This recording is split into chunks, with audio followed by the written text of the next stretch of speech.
Let's talk about cameras again. Got some questions here from the audience, and we're going to answer them in this video. You've got that stupid logo on the bottom. You shouldn't be living like this. No one should live like this. This is whokeys.com, where you can get a really good deal on a bunch of software, but namely Windows and Office. Where Windows Home or Pro. You can also get a combination of Windows 10 Pro plus Office 2019, or you can just get Office 2019 all by itself. So I'm going to grab Windows 10 Pro, and then we're going to activate it by clicking on Buy Now. The coupon code is TS25. See that 1875? TS25, apply. There we go, 1406. Once you've made your purchase, it'll redirect you to this page. If you lose this page, you can just go up here on the top, click on this, and then click on User Center. If it's taken a minute, you can just press the F5 button to refresh the page, and hey, there it is, View Keys and Codes. Then click on Get the Key. Here in the middle of the page, that is your key. Copy that, press Start, type Activate, and click on Activation Settings. From here, click on Change Product Key, paste it in there, click on Next, and you will be activated. Again, thanks to whokeys.com for sponsoring this video, and that coupon code is TS25. Grab some stuff while you're over there, Windows, Office. If you're not aware, I was a photographer before I started the tech YouTube channel, and I continue to do photography for a long time on the side. Much of the work that I've done is not safe for work, so I can't put it on the internet. But I do have a little blog here. I have not been keeping it up to date, but if you want to come back and just see some of the stuff I've done while traveling around and stuff, you can come over here to wardhale.com. That's my real name. Logan was a screen name I used for playing games and stuff. So come over here, take a look at some of this work if you want to. It's just travel and stuff, the stuff that I'm allowed to show you. You know, street photography. What's this guy doing? Anyway, all that's there. So let's go ahead and jump into some of these questions. First one's from Steve Rogers. What do you think of the Canon 50mm 1.2 versus the Sigma 50mm 1.4? I own both of those lenses, and the Canon 1.2 was more expensive when it first came out, but now you can get them online used at a slightly higher price than the Sigma 1.4 art lens. Now, the Sigma at 1.4 versus the Canon at 1.2 has a little better sharpness on the edges, arguably on the center. The Canon lenses seem to be a little moodier. I've seen some that are not quite as sharp as mine. I think I got a Jesus lens. And the other thing that you'll notice is that the Sigma seems to be maybe a tiny bit sharper just at the more open apertures. However, Canon's, I don't know, their lens is magical. It has this sort of intangible quality that's hard to put my finger on, and it's one of the reasons why I just sold my Sigma 1.4 the day I shipped it out yesterday. So I saw the question, I was like, oh, I really should have kept it so I could do a one-to-one, but I was never using it because I don't mind the edges being not perfectly sharp. The center's always sharp on my Canon 1.2, and the way it handles when you're shooting into the light, you get the sort of lens flare, but they're really soft. They don't look cheesy, and the light looks kind of dreamy. It looks like something you would see when you maybe look at some old Leica, lenses where everyone says, oh, they have this ghostly quality, and people try to describe these lenses with terms that are not scientific. But that's what the Canon 50mm 1.2L lens has for me, and it's probably my favorite lens that I've ever owned, and I've owned a lot of different lenses. Speaking of owning stuff, Mason says, why do I keep buying more cameras? Mason, you have gear acquisition syndrome, and this is a real thing.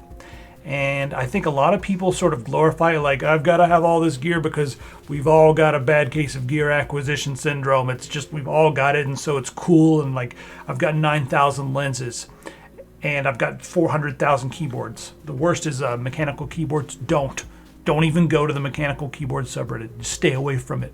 Let's talk about what you can do about gear acquisition syndrome. I think a lot of it is shifting your perspective from owning gear to producing content and producing quality, like quality of outcome. That's the main focus. And if you can get the same quality of outcome with less gear, then you're going to be better off because you're going to have less clutter, you're going to waste less money, and you're just going to be able to produce content. That's the whole point of this, right? Is owning. I mean, why else would you own gear? Why else would you own computers? Like, I've always been like that. I've always had that argument when it comes to computers and stuff, where people always have to upgrade to the newest stuff, and then a lot of times they don't even play games. They just benchmark, and I'm like, well, why do you have that? Why are you getting the new thing? Are you getting it to play a new game? A lot of times the answer is yes. But many times it's like, well, I don't really gain that much. I just have to have the cutting edge gear. That's because you have gear acquisition syndrome. I just came to the realization myself that I had gone down that road. I have like 6 cameras and like 20 lenses. So I sold, in the last few days, I've sold like 5 or 6 lenses. I think I only have a few left.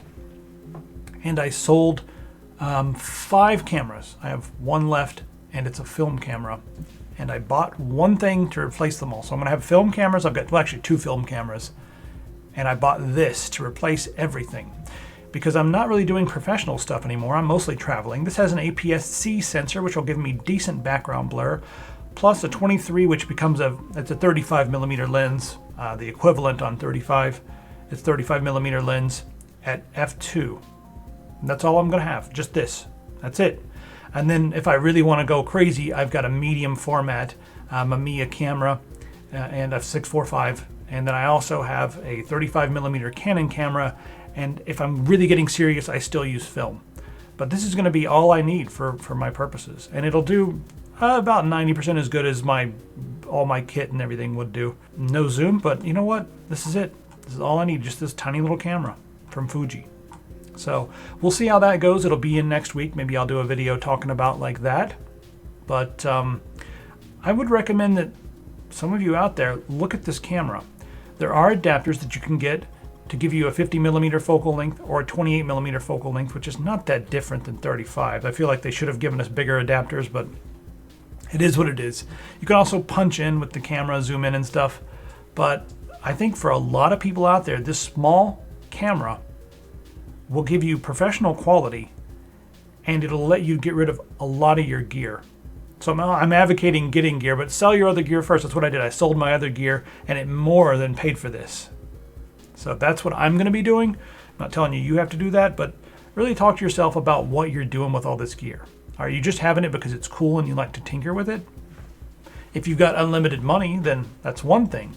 But if you're just getting this stuff and because your goal is to like make better looking stuff, well, you don't need 5 50 millimeter lenses, and you don't need 3 different cameras. You can do a lot of that with 1 camera. And don't let others pressure you into getting tons of gear because they have tons of gear. Just because they've got a syndrome doesn't mean you have to have a syndrome. All right, next question from Macintosh Motorsports. I'm using the 70D at the moment. Do I need to upgrade? I feel like I could use more resolution. All right, so let's talk about how much resolution you need. And let's look at the Canon over here.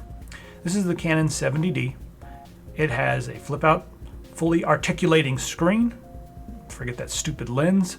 Interchangeable lenses, APS-C, and how many megapixels are we working with? 20.2 megapixel camera. Now I'm gonna link this in the description so you can follow along and you can try it out yourself. It's also 3x2 is the image frame there. So that's gonna give you an image that's 5505 by 3670. And this is also gonna be good for maybe about a 16-inch print. So are you gonna be printing anything that's bigger than 16 inches? Is that like something you wanna do? And do you need an image that's bigger than 5505 by 3670? You can crop in on that a couple of times and it'll look pretty good. Most of the people who are watching this right now, and you're not gonna wanna hear this, but you're not gonna need more than 10 megapixels if you're just using your camera for personal use, for fun, and you're doing most of your stuff online, posting pictures on a blog, posting pictures on your website. You'll be totally fine with the original Canon 5D. There's something that's more important than megapixels, and that is the quality of the sensor and also the size of the sensor and the quality of the lens. Those two things for 95% of people out there are far more important than the actual resolution that you're going to get. The size is not as important unless you are doing gallery prints.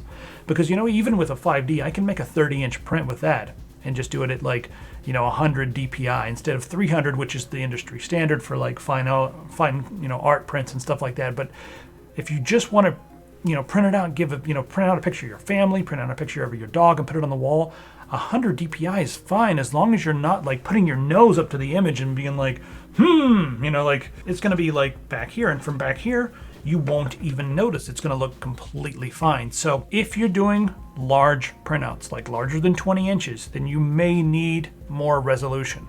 If not, The only reason I would upgrade is if you wanted to move to a full frame sensor, but even then you can get a nice lens and put it on that camera and you'll be totally fine. So look at sensor and lens before you look to upgrade the resolution. And you'll notice a lot of cameras nowadays, a lot of like nice professional cameras coming out these days are like 20 megapixels because they know that's not the most important thing. And if they can produce a 20 megapixel sensor that gives you better low light sensitivity, maybe it gives you just better dynamic range, better contrast. There's a number of different reasons why you could upgrade that are not just the overall size or the overall megapixels. So think about all those things. All right, next question is from Doiki? I don't know. I'm just gonna say Doe. The next one's from Doe. I've really been looking at the Lumix GX5 for video and photo. Any recommendations?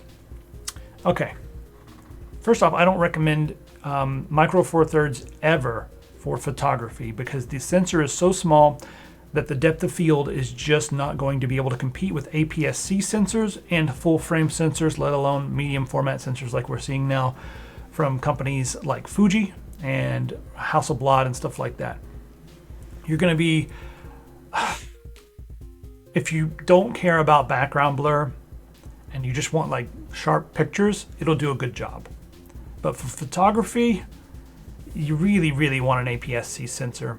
And also for videography, APS-C is not too bad, but for the price, the GH5 is not bad for video because it can do, with the latest firmware updates and stuff, it can do some crazy 4K video at high bit rates.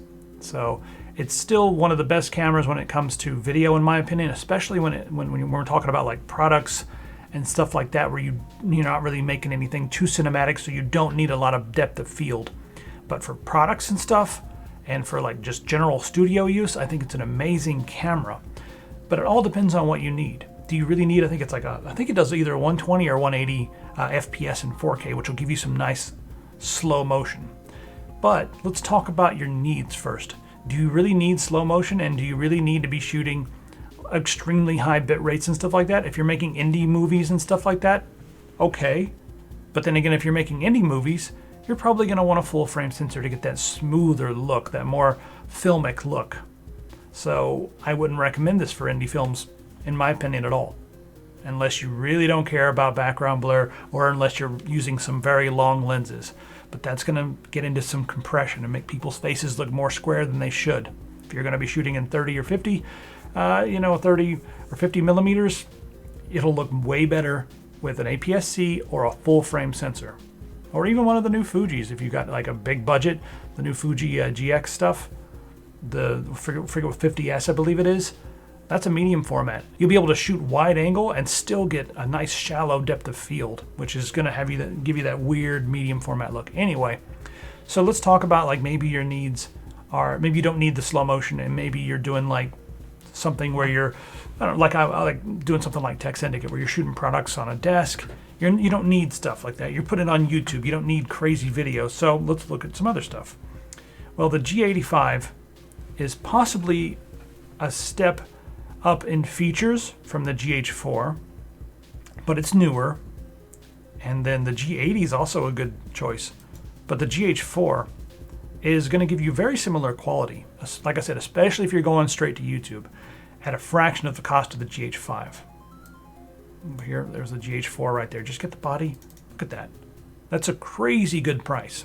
Now, you're not going to get the same bit rate. You're not going to get the same FPS, so you can't do slow motion on the same scale, but you can still do pretty good slow motion. If you really need the slow motion, you got to go for the GH5. If you really need the crazy bit rate, you got to go for the GH5. So that's what it is. But I would recommend looking at bigger sensors specifically for the videography you were talking about. I'm going to put some links down there in the description, checking out some different cameras. But these are the two that I would recommend specifically for video if you're doing most of your stuff for YouTube.